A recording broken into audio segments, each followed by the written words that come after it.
Socrates முதல் பெரும் தத்துவ ஞானி என்று அறியப்பட்டார்.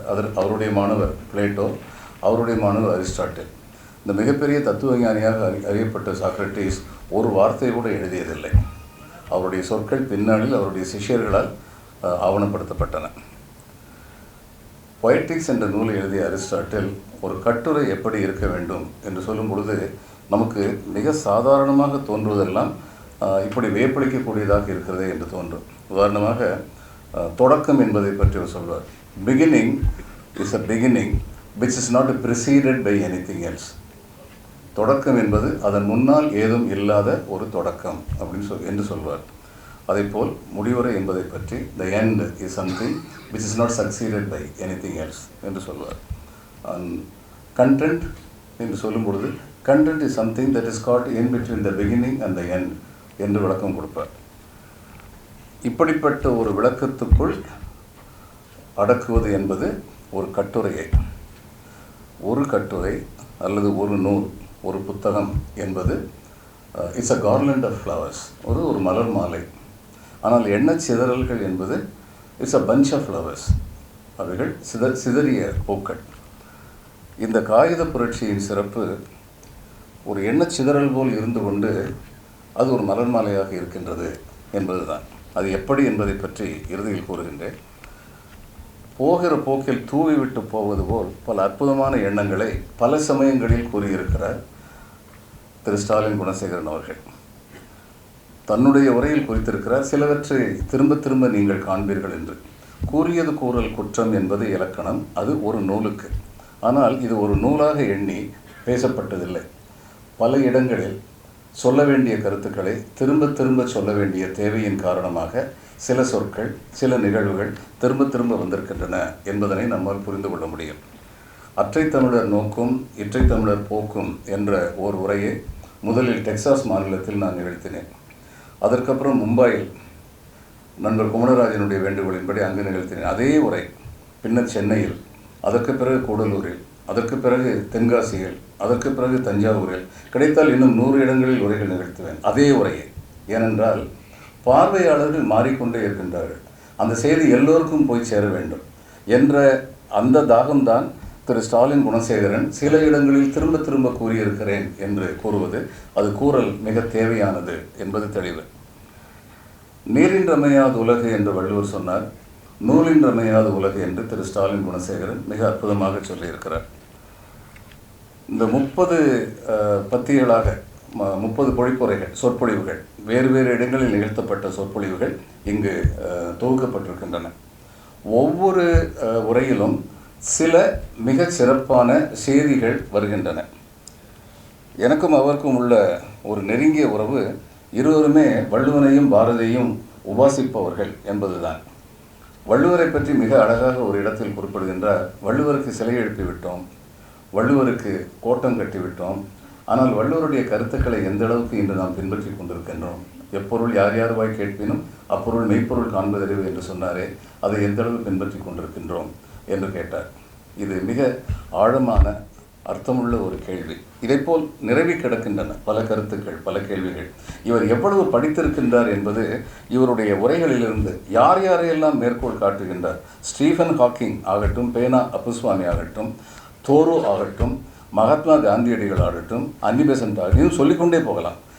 வெவ்வேறு துறையில் இருந்தவர்களெல்லாம் இவருடைய உரையில் மிளர்கின்றார்கள். அவர்கள் சொல்கின்றவை எந்த அளவிற்கு பொருத்தமானதாக இன்றைய சூழ்நிலையில் இளைய சமுதாயத்திற்கு இருக்கின்றது என்பதனை கோடிட்டு காட்டுகிறார் என்பது இன்னொரு சிறப்பு. வள்ளுவர் எழுதின அந்த ஓலைச்சுவடி இன்று நிச்சயமாக இல்லை.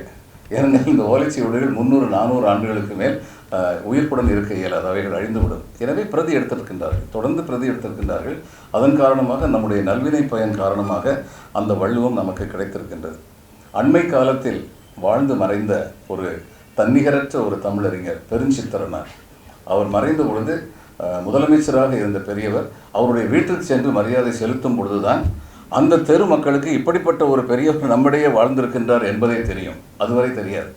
வள்ளுவரை பற்றி எத்தனையோ பேர் எத்தனையோ விதங்களில் சொல்லியிருக்கின்றார்கள். ஆனால் பெருஞ்சித்திரனார் கூறிய சொற்கள் மிக மிக பொருத்தமான சொற்கள். அவர் மிக அழகாக சொல்வார்.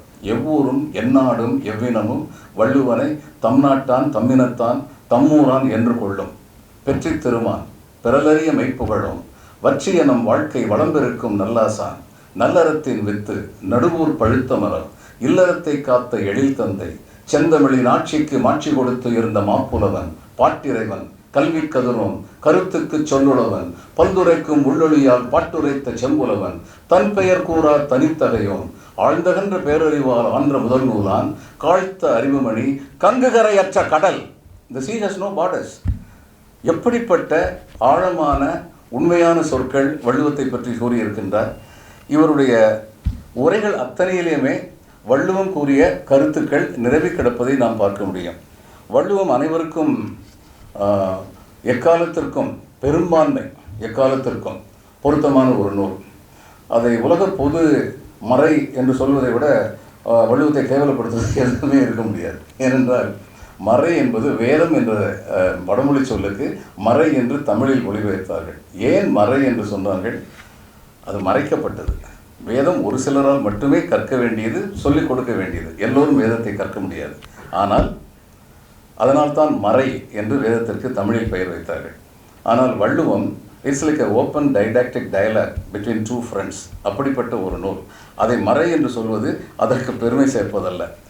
சில சமயங்களில் சொல்லலாம், உலக பொது முறை என்று சொல்லலாமா? சொல்ல முடியும். எல்லா கருத்துக்களும் என்று சொல்ல முடியாது. ஏறக்குறைய 90 விழுக்காடு கருத்துக்கள் உலகனைத்திற்கும் பொருத்தமானவையாக இருக்கின்றன என்பது உண்மை. நாம் என்று ஒருவரை திறனாய்வு செய்வதற்கு முடிவு செய்கின்றோமோ அன்றுதான் அவருடைய உண்மை சிறப்பினை மற்றவர்களுக்கு கூறுகின்றோம். வள்ளுவன் மனிதர்தான், தெய்வம் இல்லை. அவர் யார் தெய்வமாக இருக்க முடியும் என்று சொல்லியிருக்கின்றார். வையத்துள் வாழ்வாங்கு வாழ்வான் வானுரையும் தெய்வத்துள் வைக்கப்படும் என்று கூறியிருக்கின்றார். தன்னை தெய்வமாக நினைத்ததில்லை. ஊழையும் உப்பக்கம் காண்பர் உழைவின்றி தாளாது உயற்றுபவர் என்று சொன்ன அதே வள்ளுவர் ஊழிற் பெருவலி யாதுள என்று ஏன் சொன்னார்? இவை இரண்டுக்கும் இடையே முரண்பாடுகள் இல்லையா என்பதனை பற்றி கேட்கப் போனால் வள்ளுவரை தெய்வமாக கொண்டாடுபவர்கள் அடிக்க வருவார்கள். வந்திருக்கிறார் என்னுடைய சக தோழர் ஒருவர் ஐஆர்எஸ்ஸில் பணிபுரிந்து ஓய்வு பெற்ற என்னுடைய மிக நெருங்கிய நண்பர். அவர் சொன்னார், எல்லாம் சரிதான், இந்த மாதிரிலாம் திருக்குறளை பற்றிலாம் பேசாதீங்க, இன்னொரு தடவை என்கிட்ட உட்கார்ந்து பேசாதீங்க என்று சொன்னார்.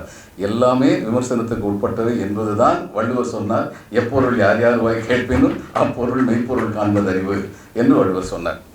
இந்த வள்ளுவர் சொன்னது எல்லாமே ஏற்றுக்கொள்ளப்பட முடியாது என்பதற்கு இன்னொரு காரணம் என்ன?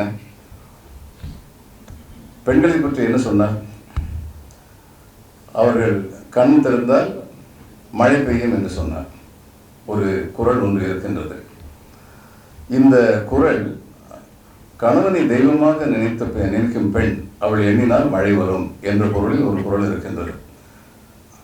எனக்கு இந்த குறளை என் மனைவியிடம் சொல்லுன்ற தைரியம் நிச்சயமாக கிடையாது. நீ தெய்வமாக நினச்சிக்கோ, நீ நினச்சின்னா மழை வரும்னு சொல்ல தைரியம் எனக்கு கிடையாது. இப்போ இதில் இன்னொன்று இருக்கு. 1330 குறள். வாவு சிதம்பரனார் சொன்னார், இல்லை இதில் 3 இடைச்செருகளாக இருக்க முடியும் அப்படின்னு ஒரு கருத்து சொன்னார். அந்த 3 என்னன்னு சொன்னால், கடவுள் வாழ்த்து, வான் சிறப்பு, அப்புறம் இந்த பெண்களை தற்காத்து பேணி தகை சார்ந்த சொற்காத்து சோர்விலாள் பெண், அப்படியெல்லாம் சொன்ன அந்த கருத்துக்கள் வள்ளுவர் சொன்ன மற்ற கருத்துக்களிலிருந்து முரண்பட்டு இருக்கின்றன. எனவே இவைகள் இடைச்செருகளாக இருக்க முடியும் என்று ஒரு கருத்து வாவு சிதம்பரனார் அவர்களால் வைக்கப்பட்டது.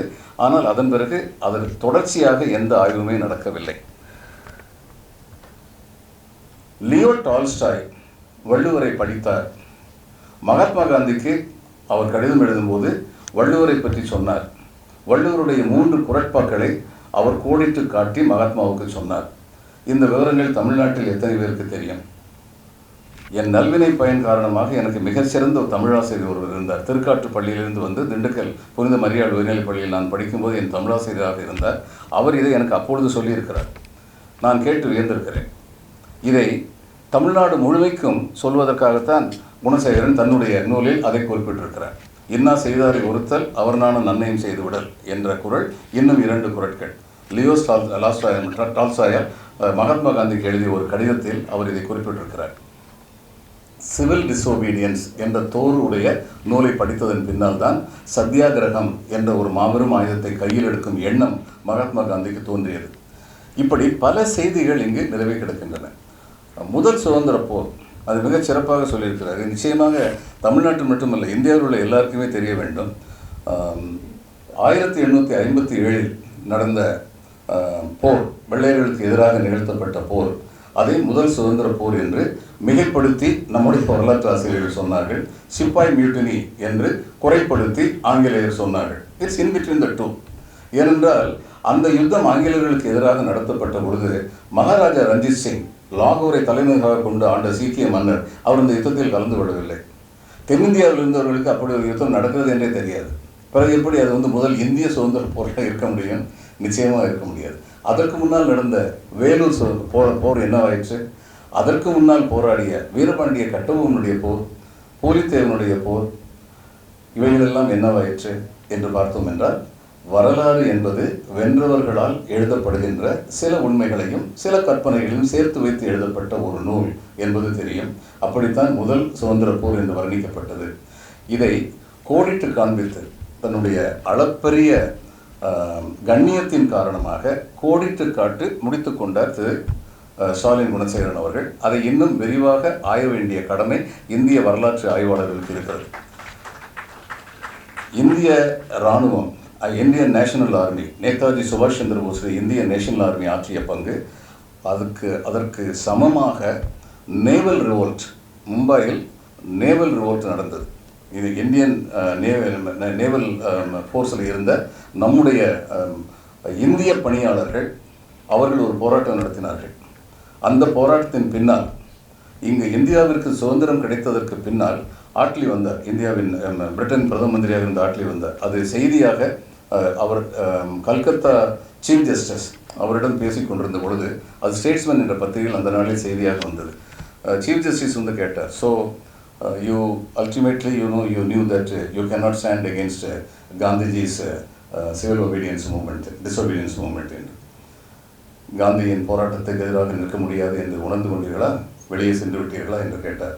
அதற்கு அவர் சொன்னார், no, Gandhi is a gentleman, we could have tackled him for some more time.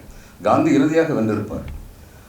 But we could not stand against the onslaught created by the Indian National Army and the Naval Revolt என்று அவர் ஆவணப்படுத்தி இருக்கிறார். என்றால் இந்த இரண்டும் பகத்சிங் போன்ற, சந்திரசேகர் ஆசாத் போன்ற, ராஜகுரு போன்ற நம்முடைய இளையவர்கள் எந்தெந்த போராட்டங்களெல்லாம் ஈடுபட்டார்கள், எப்படிப்பட்ட ஒரு அற்புதமான மனத்திண்மை உள்ளவர்களாக இருந்தார்கள், அவர்கள் நிகழ்த்திய the impact that they created on the rest of India, அதன் காரணமாக இங்கு இருந்த எழுச்சி, இவைகள் அனைத்தையும் சேர்த்து எழுதினால்தான் இந்தியாவின் விடுதலை போரின் உண்மையான வரலாறு நமக்கு தெரியும், நம் சந்ததியினருக்கு தெரியும். இப்படிப்பட்ட விஷயங்களை யார் மனதையும் காயப்படுத்தாமல் நியாயங்களை மிக அருமையாக எடுத்து கூறியிருக்கிறார் திரு ஸ்டாலின் குணசேகரன் என்பது இதனுடைய இன்னொரு சிறப்பு. ஒவ்வொரு தலைப்பும் மறுமலர்ச்சிக்கு வித்திடுபவை புத்தகங்களே. வாசிப்பின் கவனம், புத்தகம் ஒரு போர்வாள், தாய்மொழியும் தாய்நாடும், நூலின்றி அமையாது உலகு, அறயியலும் அறிவியலும், இப்படி ஒவ்வொரு சொற்பொழிவிலும் முக்கியமான சில கருத்துக்கள், உலகிற்கு சென்று சேர வேண்டிய கருத்துக்கள் இருப்பதை நாம் பார்க்கின்றோம். சுப்பிரமணிய பாரதி ரஷ்யாவில் நடந்த புரட்சியை பற்றி, பாரதிக்கு எங்கெங்கு காணிலும் சக்தியடா, அவருக்கு சக்தி உபாசகன், எல்லாமே சக்தியினால் விளைந்தவை என்று தீவிரமாக நம்புவார். அப்புறம் உருசிய புரட்சியை பற்றி என்ன சொன்னார்? மாகாளி பராசக்தி உருசிய நாட்டினிற்கண் கடைக்கண் வைத்தாள், அங்கே ஆகாவென்றெழுந்தது வார் யுக புரட்சி என்று சொன்னார்.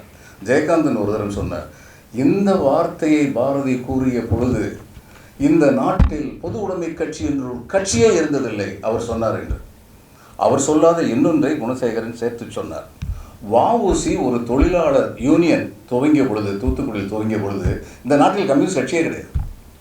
அவர் அப்படி அதற்கு முன்னால் யோசித்த ஒரு சிந்தனையாளர் வஉசி. அடுத்து எழுத்தின் வல்லமை என்பது என்ன என்பதை பற்றி மிக அழகாக பல இடங்களில் குறிப்பிட்டிருக்கின்றார். பாரதியை பற்றி சொன்னோம். பாரதியுடைய பல கவிதைகளை மேற்கோள் காட்டியிருக்கின்றார். இன்னொரு உதாரணம் சொல்ல வேண்டும் என்றால், பாரதிதாசன் பில்கணியம் என்று ஒரு வடமொழி காவியம் இருந்தது.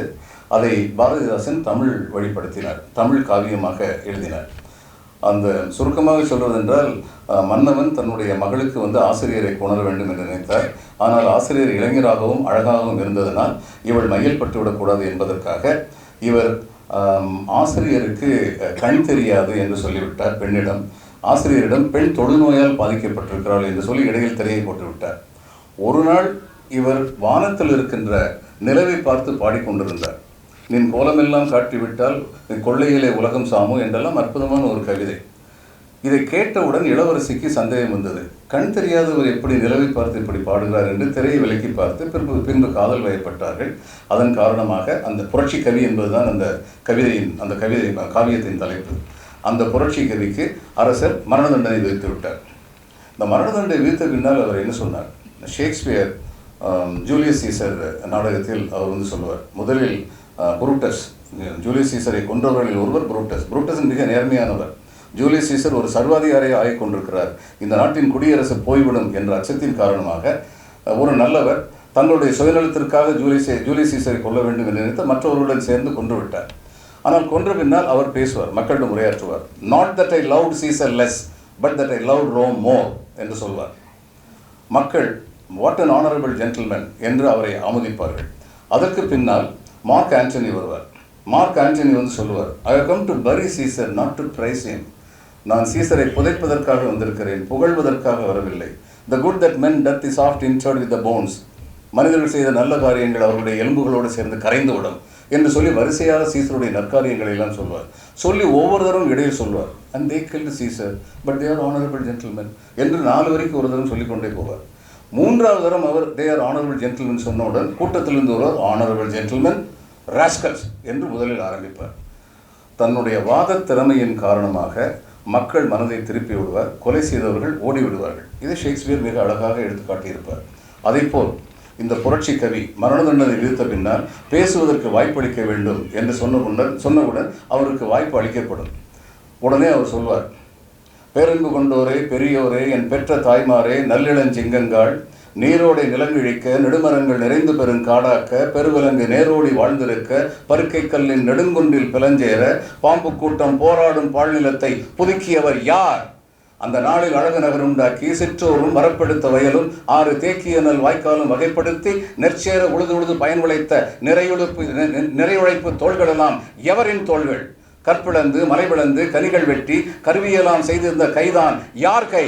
பொற்றுகளை மணிக்குலத்தை போயெடுக்க அடக்கிய மூச்சு எவரின் மூச்சு? அக்கால உலகிருட்டை தலைகீழாக்கி அழகியதாய் வசதியதாய் செய்து தந்தார். இக்கால முறை அன்றிருந்தால் இருட்டுக்கு முன்னேற்றம் ஆவதன்றி புக்கவையன் உண்டாமோ? பொழுதுதோறும் புனலுக்கும் மணலுக்கும் சேற்றினுக்கும் பலியாகி கால் கைகள் உடல்கள் சிந்தும் பச்சை ரத்தம் பரிமாறி இந்த நாட்டை சலியாத வருவாயும் உடையதாக தந்ததெவர்? அவரெல்லாம் இந்த நேரம் எலியாக முயலாக இருக்கின்றார்கள்.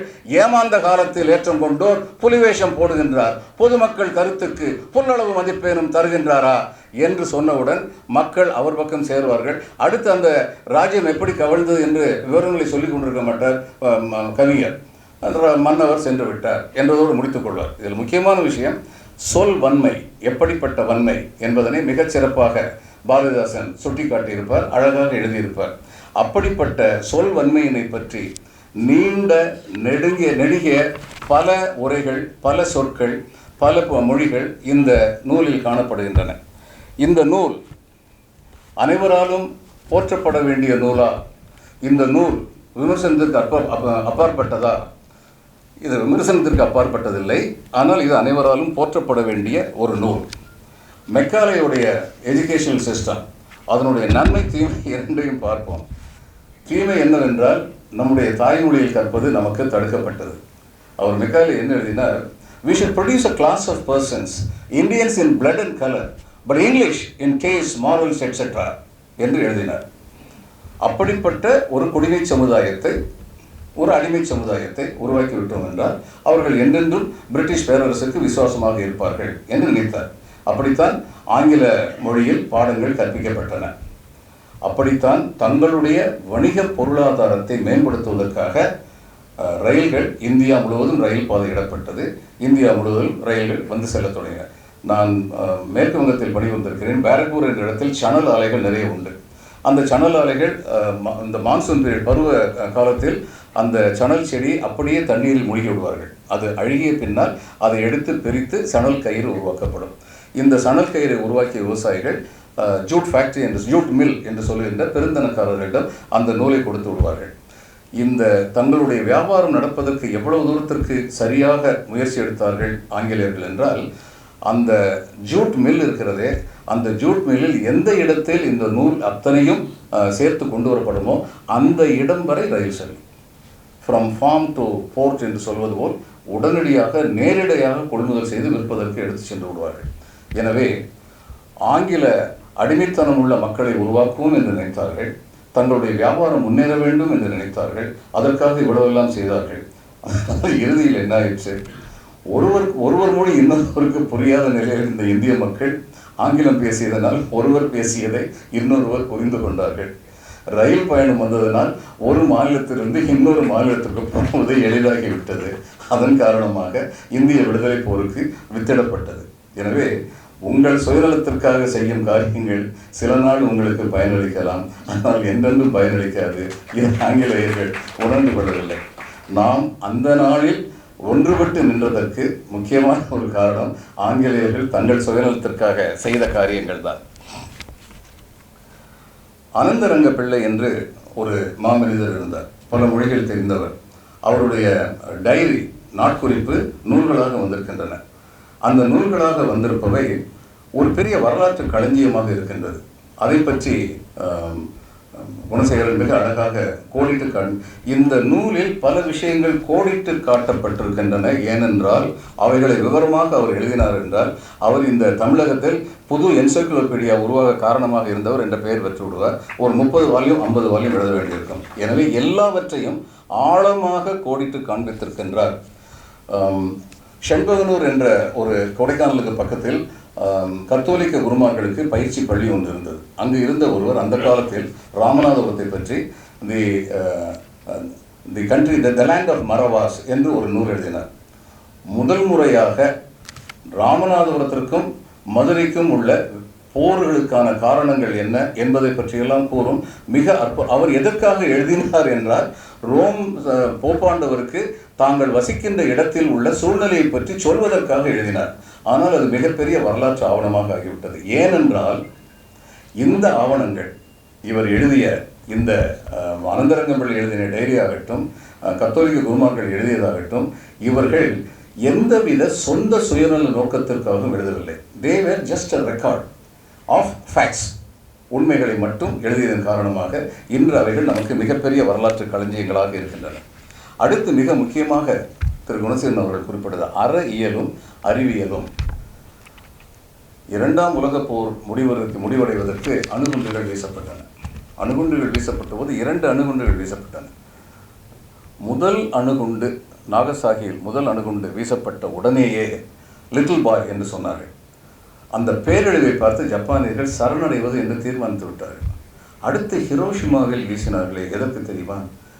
இந்த என்ன இம்பேக்ட், இதை விட பெருசாக போட்டால் என்ன இம்பேக்ட் இருக்கும், எத்தனை பேர் சாவாங்க, எத்தனை என்விரான்மெண்டல் டேமேஜ் வரும்லாம் கொஞ்சம் பார்த்துக்குவோமே என்கிற ராட்சசத்தனமான ஒரு மனப்பான்மை. இதைத்தான் சாடுகின்றார். அறிவியலோடு சேர்ந்திருக்க வேண்டும் அறையியல். அறிவியலோடு சேராத அறிவியல் நாட்டிற்கு அழிவைத்தான் தரும். இது மிக முக்கியமான ஒரு கோட்பாடு. இதை மிக அழகாக கொண்டு வந்திருக்கிறார்.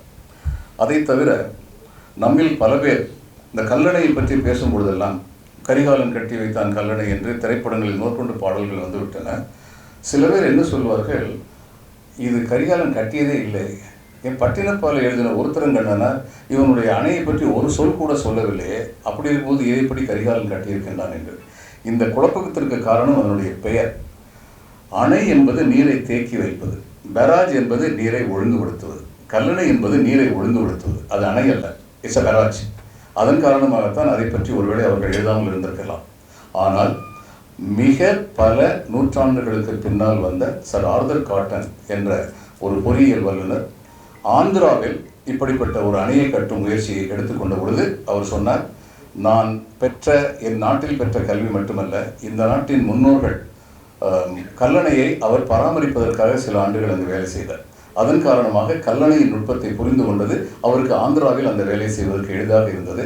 இதை மிக நெகிழ்ச்சியுடன் அவர் குறிப்பிட்டிருக்கின்றார். புத்தகர்கள் என்று ஒரு தலைப்பு, அதில் period of fires, period of philosopher, இந்த ரெண்டும் எப்படி முகிழ்ந்தன. ஒரு இதில் காவியங்கள் எப்படி வருகின்றன, இப்போ நமக்கு நாட்டுப்புற பாடல்கள்லாம் இருக்குது. இந்த நாட்டுப்புற பாடல் அந்த காலத்தில் very unfortunately they were not recorded. இந்த 10 பாட்டும் 8 தொகையும் சங்க காலத்து for want of a better word we are making use of the word சங்ககாலம், பழந்தமிழ் இலக்கியங்கள்.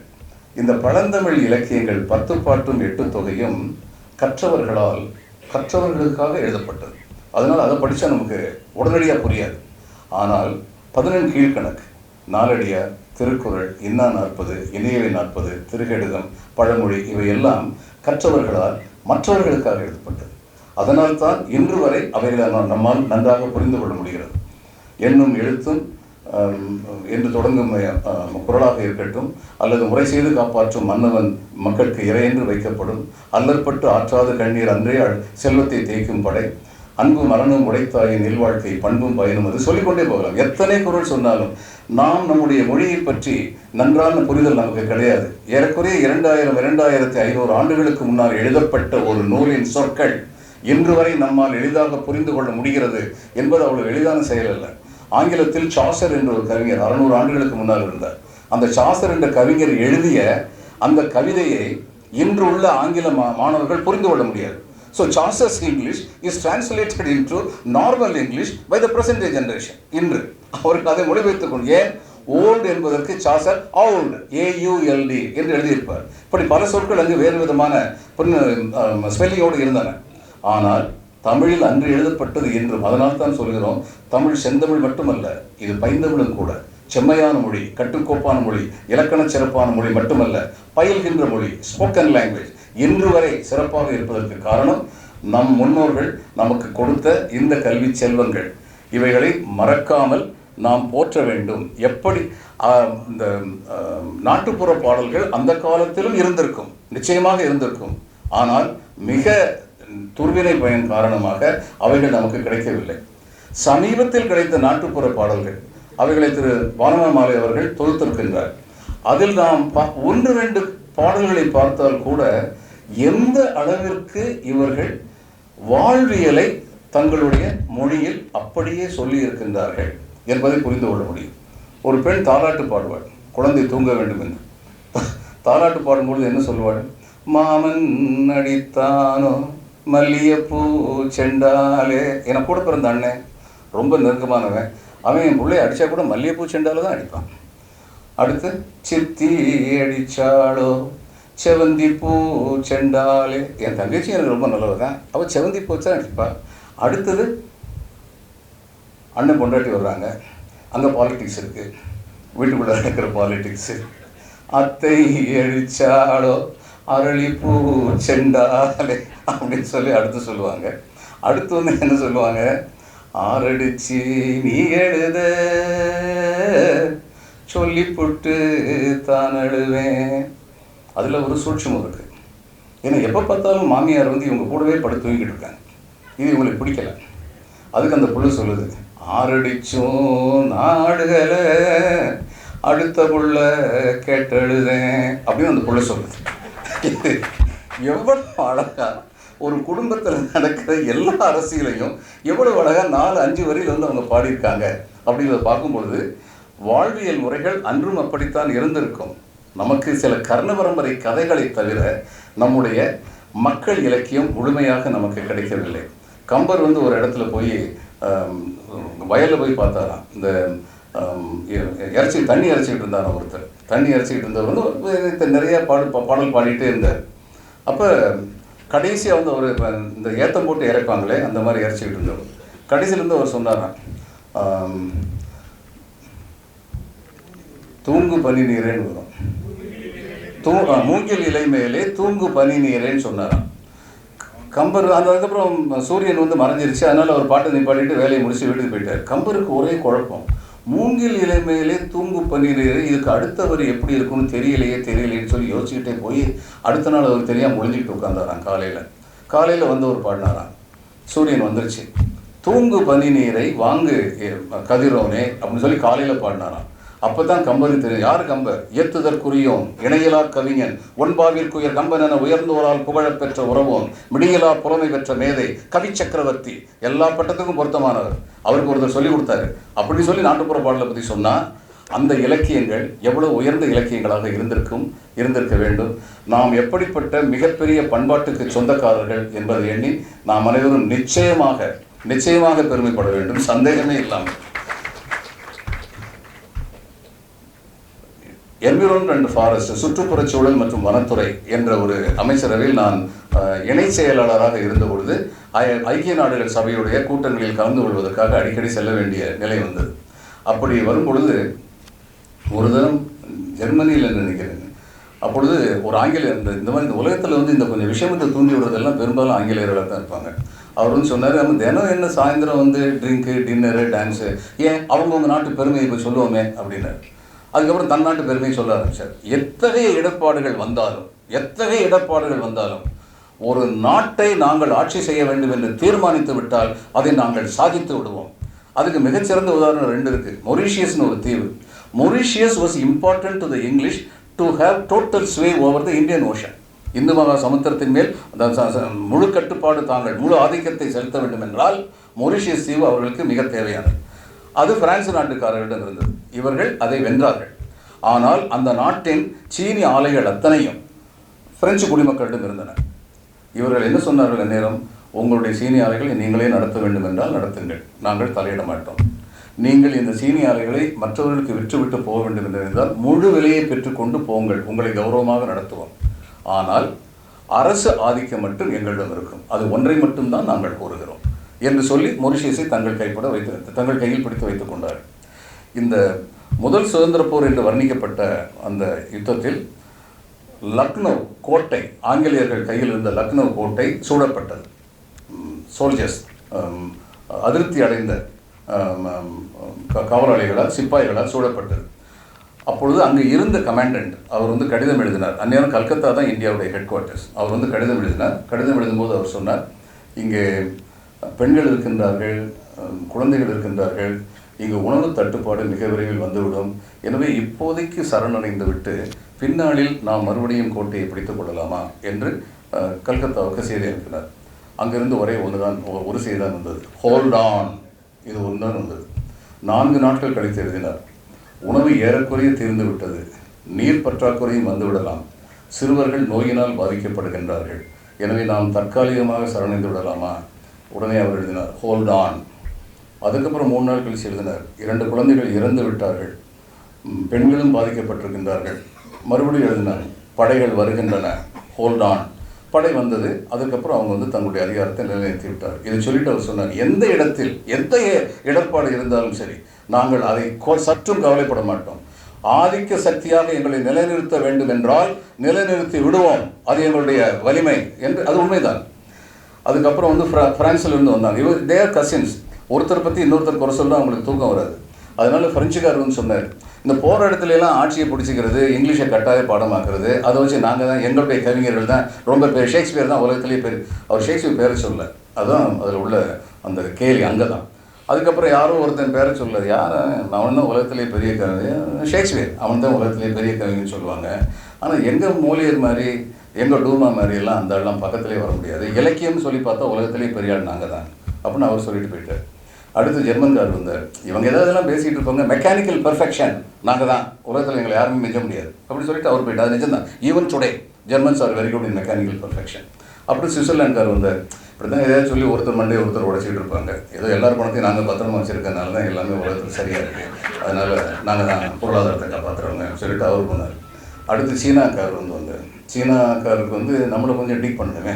5000 ஆண்டுகளாக யாருக்கும் அடிமைப்படாத தேசம், ஒரே ஒரு மொழியை பேசுகின்ற தேசம் எங்களுடைய தேசம் அப்படின்னு சொல்லி தன்னுடைய பெருமையை சொல்லிட்டு போயிட்டார். அதுக்கப்புறம் என்னை கூப்பிட்டாங்க. நான் சொன்னேன், எங்களுடைய நாட்டில் வந்து 30 பேசு மொழிகள், 300 வட்டார மொழிகள் இருக்கின்றன. அதனால் வந்து இந்தியா என்ற அந்த அகண்ட தேசத்தை பற்றி பேசுவதற்கான அறிவு எனக்கு இல்லை, போதுமான அறிவு எனக்கு இல்லை. நான் பிறந்த மாநிலத்தை பற்றி என்னால் பேச முடியும். நான் தமிழ்நாடு என்ற மாநிலத்தில் பிறந்தேன். அந்த மாநிலத்தில் தோன்றிய ஒருவர், ஏறக்குறைய 2000 ஆண்டுகளுக்கு முன்னால் தோன்றிய ஒருவர், யாதும் ஒரே யாவரும் கேளீர் என்று சொன்னார். The whole globe is my village, every living human being is my relative என்று சொன்னார். என்று நான் சொன்னவுடன் இந்த வெள்ளையர், wait, when do you say this man, your poet said this? நான் சொன்னேன், 2000 ஆண்டுகளுக்கு முன்னால். The worst test of philologists, அதை 1600 ஆண்டுகளுக்கு பின்னால் சொல்ல முடியாது. No. At that period, people cannot travel beyond 50 miles. அந்த நேரத்தில் உன்னுடைய கவிஞர் உலகமே என்னுடைய சிற்றூர் என்று சொன்னார் என்று கேட்டார். ஆம், அவர் அதை மட்டும் சொல்லவில்லை, தீதும் நன்றும் பிறர் தரல் வாரா என்றும் சொன்னார். The good and the bad that happens to you is not because of others, it's because of your own self என்றும் என்னுடைய கவிஞர் சொன்னார் என்று சொன்னவுடன் ஆங்கிலேயர் எழுந்து நின்று, gentlemen, let's give a standing ovation to one of the most ancient and refined cultures of this world என்று சொல்லிவிட்டு அனைவரும் கைதட்டினார். நம்ம மவுண்ட் ரோடில் பக்கத்தில் ஒரு 200 ஸ்கொயர் ஃபுட்டு தாத்தா வாங்கி கொடுத்துருந்தாருன்னா எவ்வளோ சந்தோஷப்படுவோம். 2000-3000 வருஷத்துக்கு முன்னாடி நம்ம தாத்தா இவ்வளோ பெரிய சொத்தை நம்ம கொடுத்துட்டு போயிருக்காரு அப்படிங்கிற உணர்வே இல்லாமல் இன்றைக்கி பல பேர் இருக்கிறாங்க அப்படிங்கிறது தான் வேதனை. இப்படி எல்லா செய்திகளையும் கோடிட்டு காட்டியிருக்கின்றார் திரு ஸ்டாலின் குணசேகரன். எந்த ஒரு கோடையும் நாம் ரோடாக போட்டுவிட முடியும், அந்த அளவுக்கு சிந்தனை வளமுடையதாக இருக்கின்றது. ஏற்கனவே சொன்னேன். சரி, is it a bunch of flowers or is it a garland of flowers? இது சிதறி கிடக்கின்ற பூக்களா அல்லது தொடுத்த மலர் மாலையா என்று பார்த்தால், ஏன் இது தொடுத்த மலர் மாலையாக ஆகின்றது ஏனென்றால், இது அத்தனையினூடும் ஒரு மனிதனின் ஆழ்ந்த சிந்தனை இருக்கின்றது, ஆழ்ந்த ஆதங்கம் இருக்கின்றது, ஆழ்ந்த எதிர்பார்ப்பு இருக்கின்றது. இவர் சொல்லுகின்ற கருத்துக்கள் அத்தனையும் கூட இருப்பது என்ன? அறையிலையும் அறிவியலையும் பற்றி பேசுவதாக இருக்கட்டும், தோர்வையும் ஸ்டீஃபன் ஹாக்கிங்கை பற்றி பேசுவதாக இருக்கட்டும், மகாத்மா காந்தியும் நேதாஜி சுபாஷ் சந்திர போஸையும் பற்றி பேசுவதாக இருக்கட்டும், எல்லாவற்றிலும் உள்ளடங்கி இருப்பது நாம், நம் நாடு, நம் இளைஞர்கள் நம்மை பற்றிய புரிதலோடு இருக்க வேண்டும், நம் வலிமையை உணர வேண்டும். நாடு செழிக்க வேண்டும் என்றால் நம் சிந்தனைகள் செழிக்க வேண்டும். புஸ்தகத்தை பற்றி நூலின்றமையாத உலகு என்று சொல்வது, காகித புரட்சி என்று எழுதுவது, இன்னும் 10-12 கட்டுரைகள் நூலை அடிப்படையாக வைத்து சொல்வது, இவை அனைத்திலும் அடிப்படையாக இருக்கும் கருத்து இதுதான். நாம் அடைய வேண்டிய உயரத்திற்கு தடைகள் கிடையாது, தடைகளாக இருப்பது நம் சிந்தனையின்மை மட்டும்தான். படியுங்கள், நூலை படியுங்கள், தொடர்ந்து படியுங்கள், சிந்தனையை பெருக்குங்கள், சிந்தனை வளத்தை பெருக்குங்கள், அதன் மூலம் உங்கள் வளத்தை பெருக்குங்கள், உங்கள் நாட்டின் வளத்தை பெருக்குங்கள். இதுதான் அங்கு இருக்கின்ற அந்த நரம்பு, எல்லா மலர்களையும் இணைக்கின்ற நரம்பு இந்த நரம்பு தான். எனவே இது ஒரு மிக அருமையான ஒரு நூல். இப்படிப்பட்ட நூலை என்னை பேச வேண்டும் என்று அழைத்தவுடன் அடுத்து அவர் செய்த முதல் காரியம் 2 நாளில் நூல் எனக்கு சேருவதற்கு ஏற்பாடு செய்ததுதான். அடுத்து இன்னொன்று சொன்னார், நீங்கள் உரையாற்றுவீர்கள் எனக்கு தெரியும், ஆனால் இந்த நூலை படித்துவிட்டு நீங்கள் இதை பற்றி பேச வேண்டும். ஏனென்றால் என்னுடைய விளைவும் அதுதான். ஏதாவது ஒரு நூலை பற்றி பேசுவதென்றால் நூல் என் கைக்கு வராமல் அந்த இடத்திற்கு நான் போவதில்லை, அதில் பொருள் இல்லை. எனவே இந்த காகித புரட்சி பெருமளவிற்கு மக்களிடம் சென்று சேர வேண்டும். இங்கு உள்ளோர் பலரும் அதற்கான முயற்சிகளை செய்ய வேண்டும். வெளியில் காகித புரட்சி நூல் இன்று விற்கப்படுகின்றது, ஸ்பெஷல் டிஸ்கவுண்ட் 600 ரூபாய் மதிப்புள்ள நூல் இன்று 500 ரூபாய்க்கு அளிக்கப்படுகின்றது. நூல் விலை பெரிதல்ல, 600, 500 என்பது பெரிதல்ல. இந்த நூலுக்கு என்ன விலை கொடுக்க முடியும்? இந்த நூலை ஸ்டாலின் எழுதியதற்கு மிகச்சிறந்த ஒரு காரணம் இருக்கிறது. இந்த நூலை இப்படிப்பட்ட ஒருவரால் தான் எழுத முடியும். கோல்ரிட்ஜ், வேர்ட்ஸ்வர்த் இவர்கள் இருவரும் சேர்ந்து கவிதையை பற்றி ஒரு விமர்சனம் எழுதினார்கள். அப்படி எழுதும்போது the poet is an uncommon common man என்று சொன்னார்கள். he is from the common man's stock. அப்படி சாதாரண மக்களிடமிருந்து வந்தால்தான் சாதாரண மக்களின் வலி தெரியும். ஆனால் எல்லாராலும் அந்த வலியை சிறப்பாக உரைத்து விட முடியாது. எனவே தான் அவன் அன்காமன் காமன் மேன் என்று சொன்னார்கள். இந்த ஆங்கில அறிவு அவ்வளவாக இல்லாத திரு கண்ணதாசன் ஒரு சினிமா கவிதையில் இதையே சொன்னார். பாமர ஜாதியில் தனி மனிதன், நான் படைப்பதனால் என் பேர் இறைவன். அதே கருத்தை தான் சொன்னார். Great men think அலைக்.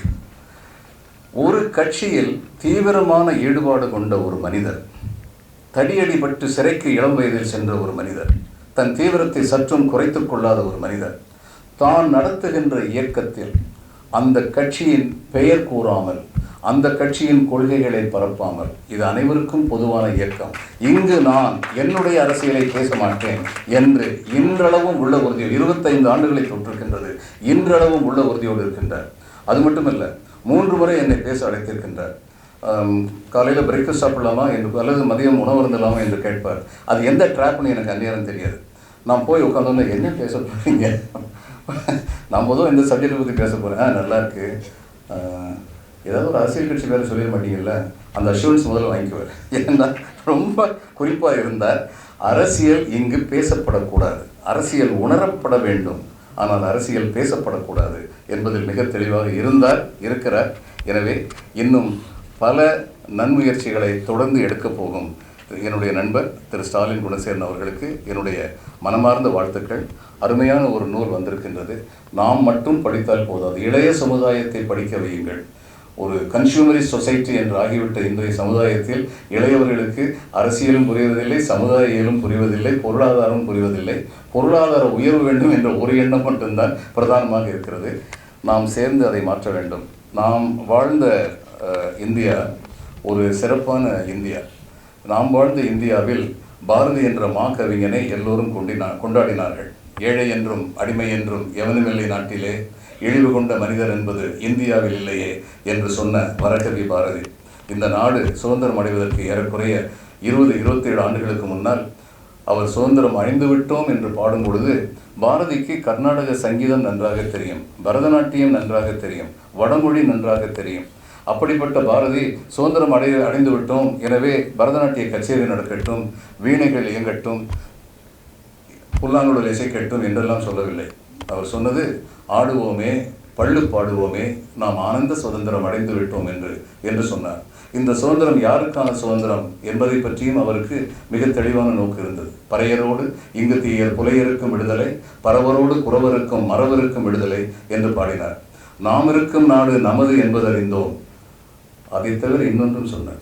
நாம் இருக்கும் நாடு நமது என்பதறிந்தோம், இது நமக்கே உரிமையாம் என்பதறிந்தோம். அது இன்னும் முக்கியம், அதையும் சொன்னார். சந்திர மண்டலத்தியல் கண்டு தெளிவோம்னு பாரதி சொன்னார். இன்னைக்கு வரைக்கும் எல்லாரும் பேசிக்கிட்டு இருக்கோம். அந்த வரை நம்ம எல்லாருக்கும் தெரியும். எல்லாரும் என்ன சொல்கிறோம், வரகவி சாதாரண கவியா, தீர்க்கதரிசி, 1939 வயசில் செத்து போன ஒரு மனுஷன், சுதந்திரம் வர்றதுக்கு முன்னாடி செத்து போன மனுஷன். அன்னைக்கு தெரியுமா சந்திர மண்டலத்தில் போய் அதனுடைய சயின்டிஃபிக் ஆஸ்பெக்ட் என்னன்னு கண்டுபிடிச்சிருவாங்கன்னு தெரியுமா அப்படின்னு சொல்லி நம்ம பேசுகிறத கேட்டிருக்கோம். அந்த வரி எல்லாருக்கும் தெரியும். அடுத்த வரி என்னன்னு சில பேருக்கு தான் தெரியும். சந்திர மண்டலத்தியல் கண்டு தெளிவோம், சந்தி தெருப்பெருக்கும் சாஸ்திரம் கற்போம். சந்தி தெருப்பெருக்கிறது ஒரு சாஸ்திரம், இட்ஸ் அ சயின்ஸ். இதுதான் பாரதி. இதைத்தான் எங்களுக்கு சொல்லிக் கொடுத்தார்கள். இதைத்தான் நாம் நம்முடைய சந்ததிக்கு சொல்லிக் கொடுக்க வேண்டும். இந்த நாடு அனைவருக்கும் பொதுமையானது. இந்த நாட்டில் உள்ள அனைவருக்கும் சமமான வாய்ப்புகள் தரப்பட வேண்டும். வாய்ப்புகளை எத்தனை பேர் பயன்படுத்துவார்கள் என்று தெரியாது. ஆனால் வாய்ப்புகள் தரப்படாவிட்டால் பயன்படுத்தும் எண்ணம் கொண்டவர்கள், திறன் கொண்டவர்கள் அந்த எங்கு செல்ல வேண்டும் அங்கு செல்லாமலே இருந்து விடுவார்கள் என்று கனவு கண்ட பாரதியின் எண்ணங்கள் எங்களுக்கு விதைக்கப்பட்டன, நமக்கு விதைக்கப்பட்டது. நாம் நம்முடைய அடுத்த சந்ததியினருக்கு அதை கொண்டு செல்ல வேண்டும். இந்த நூலின் மூலம் திரும்ப திரும்ப அடுத்த சந்ததியினருக்கு கொண்டு செல்ல வேண்டும் என்று தீர்மானமாக உரைத்திருக்கின்றார் என்று கூறி இந்த நல்ல சந்தர்ப்பத்தை கொடுத்ததற்கு நன்றி கூறி முடிக்கின்றேன். வணக்கம்.